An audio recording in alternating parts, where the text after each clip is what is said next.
আসসালামু আলাইকুম। প্রিয় দর্শক অনেক প্রীতি ও শুভেচ্ছা জানিয়ে শুরু করছি বাংলাদেশ টেলিভিশন চট্টগ্রামের বিশেষ আয়োজন, বিশিষ্ট ব্যক্তিদের জীবন ও কর্ম নিয়ে বিশেষ অনুষ্ঠান মুখোমুখি। এই অনুষ্ঠানে আমরা কথা বলি একজন অনন্য ব্যক্তির সঙ্গে জানার চেষ্টা করি তার শৈশব, কৈশোর, দুরন্ত যৌবন কিংবা জীবনে ঘটে যাওয়া নানা ঘটনা। শুরু করা যাক আজকের আয়োজন। আপনাদের সাথে আছে আমি শাহনাজ লিটন। আর আমার সঙ্গে আজকে মুখোমুখি হয়েছেন ইঞ্জিনিয়ার্স ইনস্টিটিউশন চট্টগ্রামের মাননীয় চেয়ারম্যান প্রকৌশলী মানজারে খোরশেদ আলম। স্যার আপনাকে অশেষ কৃতজ্ঞতা আমাদের এই মুখোমুখিতে সরাসরি যুক্ত হওয়ার জন্য। আমি শুরুতেই আপনার জীবন সম্পর্কে আমরা কথা বলব। শুরুতেই একটু জানতে চাই কেমন উপভোগ করছেন এই সময়টা অবসরের পরের এই যে সময়? আমার বাড়ি পটিয়া কচুয়া গ্রামে, একদম অজপাড়াগা বলতে হবে। আমি যখন জন্মগ্রহণ করেছিলাম, একটি মধ্যবিত্ত পরিবারে আমার জন্ম। বাবা ছোটখাটো ব্যবসা করতেন পটিয়া শহরে, সামাজিক ব্যক্তিত্ব ছিলেন। মুক্তিযুদ্ধে উনি অংশগ্রহণ করেছিলেন আমার বাবা। তো আমি সেরকম পরিবারে জন্মগ্রহণ করেছিলাম। গ্রামের সেই আলো বাতাস, নদী নালা এগুলোতেই আমার জন্ম। তখনও আমার কোনো সময় এরকম মনে হয় না যে চট্টগ্রাম শহরে এসে আমি বসবাস করব এবং এরকম নানাবিধ কর্মকাণ্ডে জড়িয়ে পড়ব।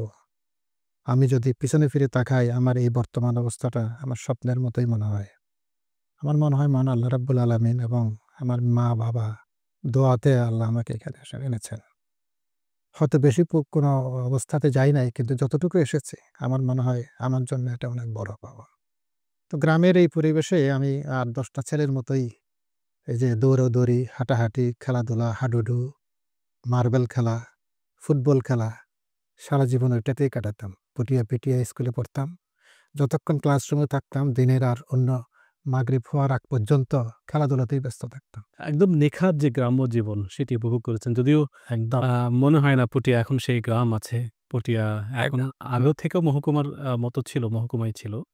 এখন অনেক বদলে গেছে পটিয়া। আপনার যে বলছিলেন যে শৈশবের যে দুরন্ত শৈশব খেলাধুলা নিয়ে ব্যস্ত থাকতেন। এখনকার প্রজন্ম কিন্তু সেটি পায় না। আপনার কাছে মনে হয় আপনার সন্তানরা সেভাবে বেড়ে উঠছে? আমার খুব কষ্ট হয় যখন আমি গ্রামে যাই। আমার সন্তানরা তো এখানে শহরেই বড় হয়েছে। তারা গ্রামের পরিবেশে মাঝে, মাঝে গেলেও কেমনে তারা চলে আসবে এই টেনডেন্সি তাদের এটাই। মধ্যে থাকতে চায় না। কিন্তু যারা আছে ওখানে, আমার ভাইয়ের ছেলে বা আত্মীয়স্বজন যারা আছে, তাদের দেখে আমার কষ্ট হয় যে তারা এই খোলা বাতাস, হ্যাঁ?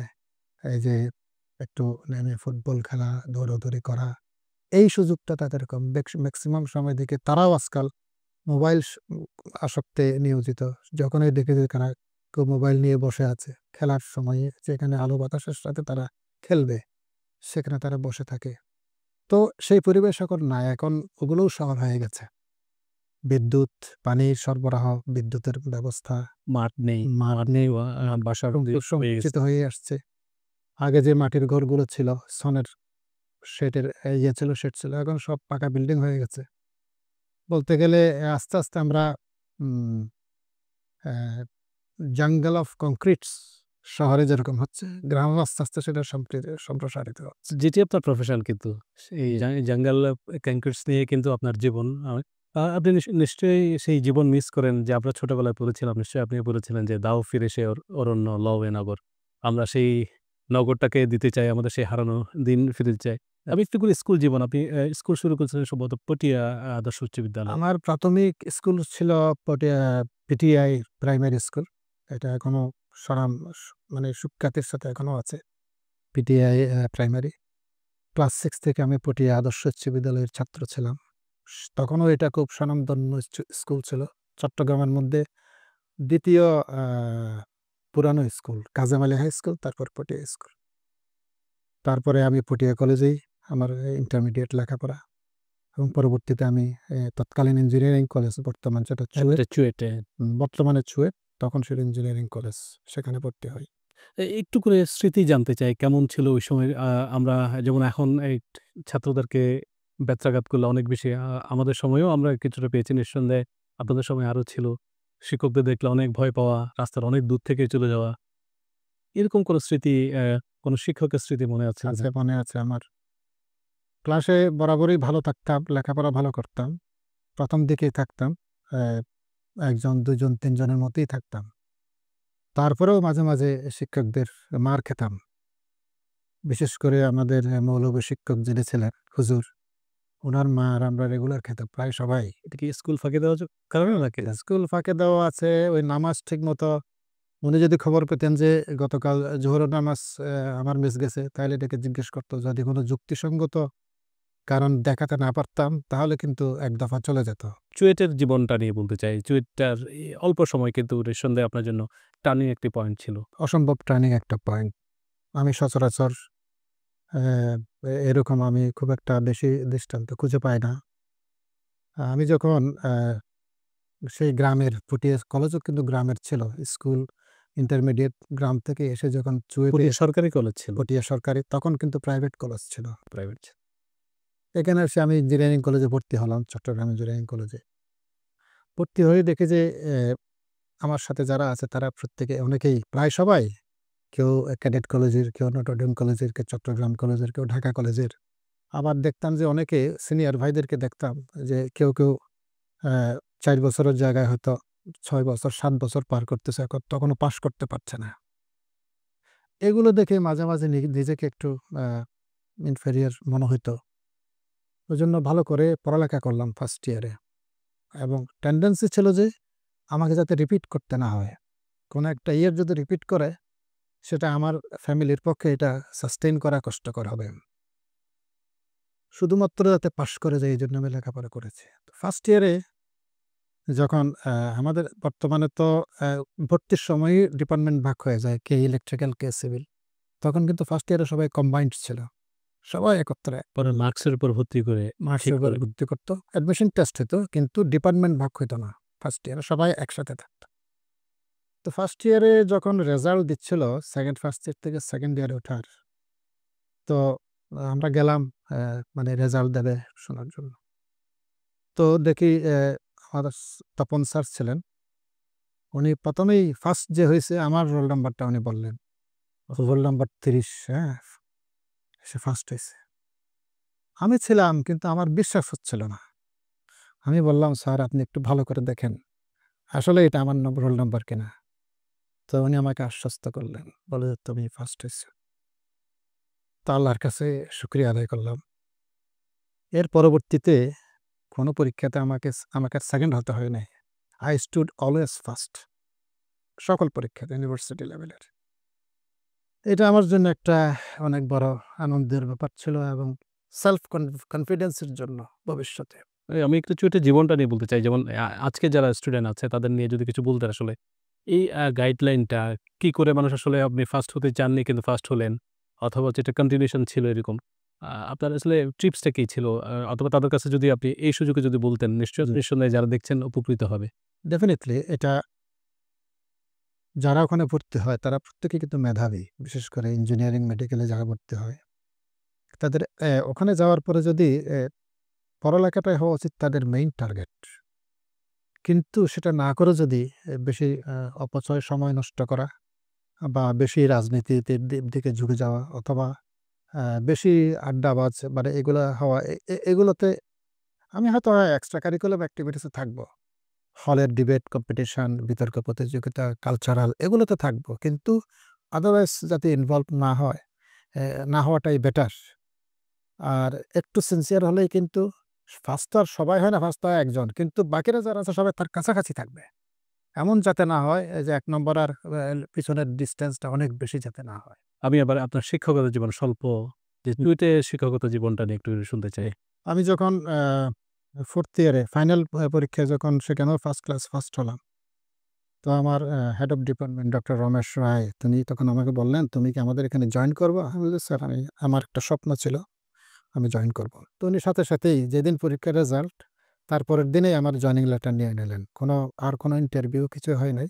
তখন হয়তো ওইভাবেই ছিল, যারা ফার্স্ট হইতো, সেকেন্ড হইতো, এটা তো ডাইরেক্ট। একটা কনভেনশন আছে ইউনিভার্সিটিতে, নানা ইউনিভার্সিটি ফার্স্ট ক্লাস ফার্স্ট যারা হয় তারা ওই ইউনিভার্সিটি টিচারই হন। ইস্টার্ন রিফাইনারিতে একদম জীবনের শেষ দিন পর্যন্ত, জীবন বলতে আমি আপনার ক্যারিয়ারের অবসরের শেষ দিন পর্যন্ত সেখানে কাটিয়েছেন। কত বছর ছিলেন এখন ইস্টার্ন রিফাইনারিতে? ইস্টার্ন রিফাইনারিতে আমি প্রায় ৩৫ বছর ওখানে চাকরি করেছি। আমার ওই জীবনটা, ওইটাও আমার জন্য একটা বড় চমৎকার জীবন ছিল। ওখানকার পরিবেশটাও খুব ভালো ছিল। ওইটাই তো জীবন। আপনার ৩৫ বছর একটা জায়গায় থাকা মানে আপনার জীবনের সিংহভাগই তো ওখানে কাটালেন, তাই না? মানে যৌবনের প্রারম্ভে সেখানে জয়েন করেছি, আর বার্ধক্যে আমি শেষ করেছি এখানে। জীবনের শুরুর পুরাটাই ওখানে কাটিয়েছি। এটাও একটা চমৎকার আমার ইয়ে ছিল। অনেকগুলো স্মৃতি আছে ওইখানে। যদি সময় থাকে আমি ২-১ টা কথা জি, বলতে পারি। জি প্লিজ। ১৯৯১ সালে যখন প্রচণ্ড ঘূর্ণিঝড় হলো, পুরা পতেঙ্গা এরিয়াটা পানিতে ডুবে গেছিল। ডুবার পরে প্রতিষ্ঠানগুলো বন্ধ হয়ে গেল। ইপিজেডের সব ইন্ডাস্ট্রি আশেপাশের যতগুলো আছে। তো ওই রিফাইনারি আবার চালু করার উদ্যোগ নিল। আমি ছিলাম তখন ইলেকট্রিক্যালের ডিপার্টমেন্টের একজন ইঞ্জিনিয়ার। তো বৈদ্যুতিক যন্ত্রপাতিগুলো মানে সচল করাই ছিল বড় চ্যালেঞ্জ। আমি আমার টিম নিয়ে কাজ করে ১৫ দিনের মাথায় আমি রিফাইনারি চালু করেছিলাম। আমাদের আশেপাশের ইন্ডাস্ট্রিগুলো চালু করতে আরো ৬ মাস সময় লেগেছিল। তো এটা আমাকে অনেক কনফিডেন্স দিয়েছে এবং আমি যতদিন ওই প্রতিষ্ঠানে ছিলাম আমার সাথে রিলেটেড মেশিনারিজগুলোর ক্ষেত্রে কোনো সময় বাইরের কোনো এক্সপার্টকে আনতে হয় নাই। বহু ঘটনা আছে। আমার সিনিয়ররা, বসরা আমাকে বলতেন, "তুমি যদি আমাদেরকে আশ্বস্ত করো বাইরের এক্সপার্ট আনতে হবে না, তাইলে তোমার উপর দায়িত্ব ছেড়ে দিলাম। আর যদি না হয় তাহলে কিন্তু বড় রিস্ক তোমার উপরে।" আমি বলেছিলাম যে, "আমি ম্যানেজ করব এটা, আমি পারব।" স্টিম টারবাইনের একটা কন্ট্রোল সিস্টেমের ব্যাপারে এরকম কথা হয়েছিল। তো এরকম বহু এক্সাম্পল আছে যখন আমি এর নানা চ্যালেঞ্জ, প্রকৌশলগত চ্যালেঞ্জ আমি মোকাবেলা করেছি এবং আমার রিলেটেড ইস্যুতে কোনো সময় বাইরের কোনো এক্সপার্টকে আনতে হয় না। এটা নিঃসন্দেহে আপনার বিশাল একটা কন্ট্রিবিউশন রাষ্ট্রের কাছে আরকি।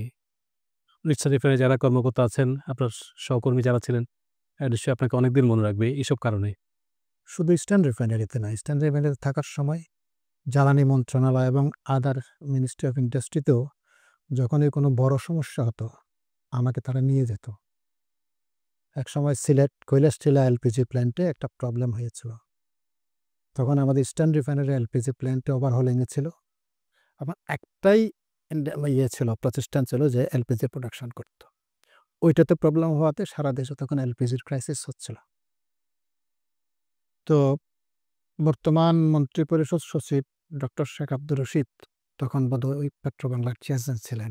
সার্জিটি যে চুক্তিতে আবার আসলেন, ভূতপূর্ব আসলেন, জি। তো ওইখানে ৪-৫ দিন যাওয়ার পরে যখন ওরা কেউ কিছু করতে পারছিল না, তো ওইখান থেকে খবর পাঠালো ইস্টার্ন রিফাইনারিতে একজন এক্সপার্ট পাঠানোর জন্য। আমি গেলাম।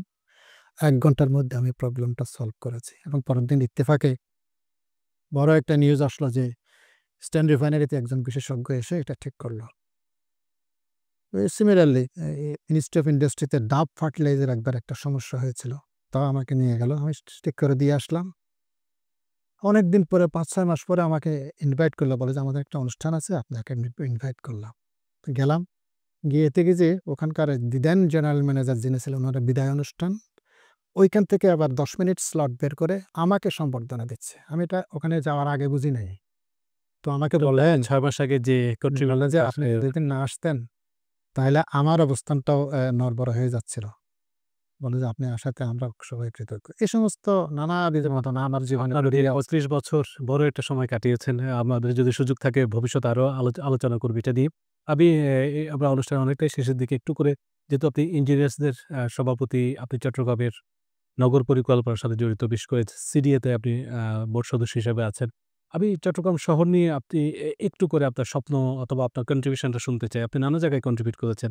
কেমন চট্টগ্রাম আশা করতেন অথবা এখন করছেন?